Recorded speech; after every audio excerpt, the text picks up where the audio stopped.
Ladies and gents, it's Sunday morning and it's time for an alternative paper review. Now today it's going to be an apolitical paper review.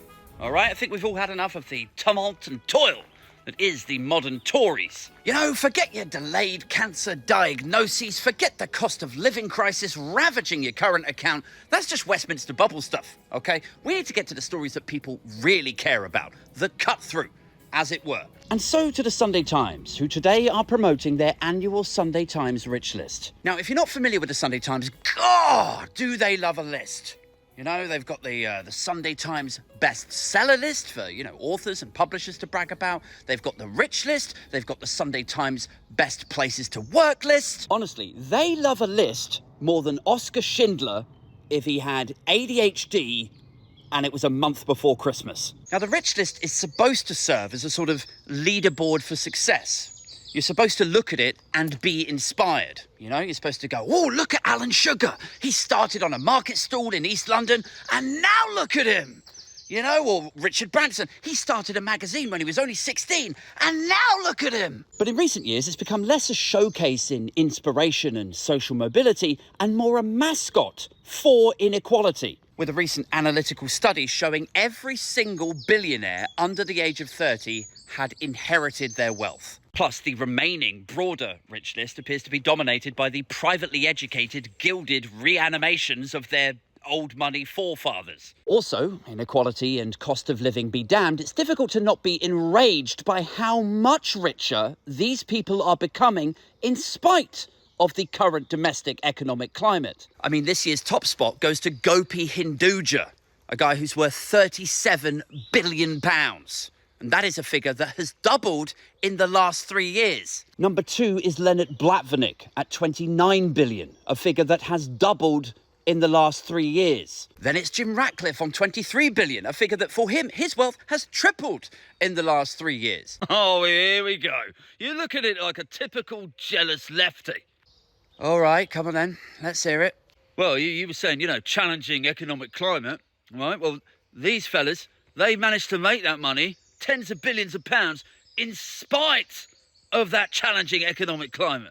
Right. And yeah, they had 10 billion to start with.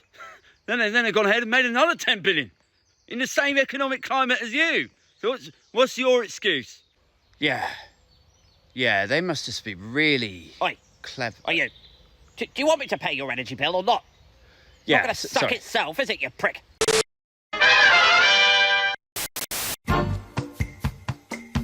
Next up to the Sunday Telegraph, who warned that courts may scrap culturally insensitive barrister wigs. Oh, no, this will not do at all, will it? This cancel culture stuff has gone too far. First they came for Alf Garnett and Fawlty Towers and Clarkson. Now you're telling me that they're going to stop us from wearing our own traditional headgarms? No, that's not what we're saying at all. And notice how they've injected the phrase culturally insensitive into there just to wind people up. I mean, what this story is, really, is that there are a couple of barristers who are people of colour who have voiced their concern, their feelings, that wearing these things on top of, Afro-Caribbean style hair might not be physically comfortable for them. And I don't know, maybe this is just me speculating, but maybe they don't particularly relish the idea of walking into a British establishment courtroom wearing an aristocratic earl's headpiece that dates back to a time when they would have been enslaved. Like, I could imagine them walking into the courtroom and going like, Judge, if it's all the same with you, could I not be dressed up like my great-great-great-grandfather's captor? Is that all right with you? I mean, if I was this one black barrister and I was campaigning for them to let these wigs go, I think I'd fight fire with fire. I think I'd be like, okay, so this is all very conservative with a small c. This is all about maintaining traditions, yeah? Yes, yeah, that's right.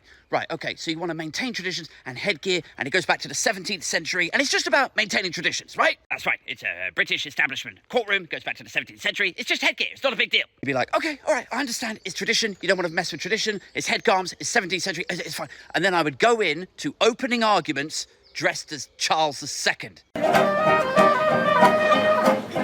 Have your client whispering in your ear in the courtroom, like, how are you going to get me off this murder charge when you're looking like Brian May?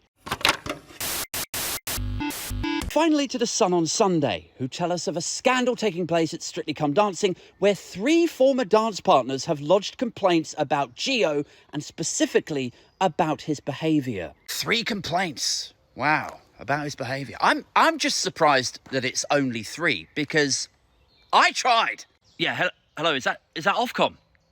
Yeah, there's a fella on the TV dancing, and it's really annoying. Still, media junkies such as myself will be wondering how long it will be before Gio is held up as another example of cancel culture, torn down in his prime by the performatively offended. Because where the Sun cry backstage abuse, the Telegraph will presumably say BBC forced to scrap culturally insensitive Gio, lampooning any effort to ensure a safe and respectful working environment as what the Express referred to this morning as woke madness. Which I always think it's like a weird way to go to market when you will need to attract prospective employees. Like, not even the journalists that work at the Express or the Telegraph, but just think of the back office staff, people who work in HR, people who work in accounts payable. Like, imagine you were considering taking a job working in the finance team for the Sunday Express, only to see that they disparage the idea of creating and maintaining a safe working environment. Like, how are you going to take a job at the Telegraph when the only reasonable conclusion you could be left with regards to like how they report on other places creating and maintaining a safe and respectful workplace?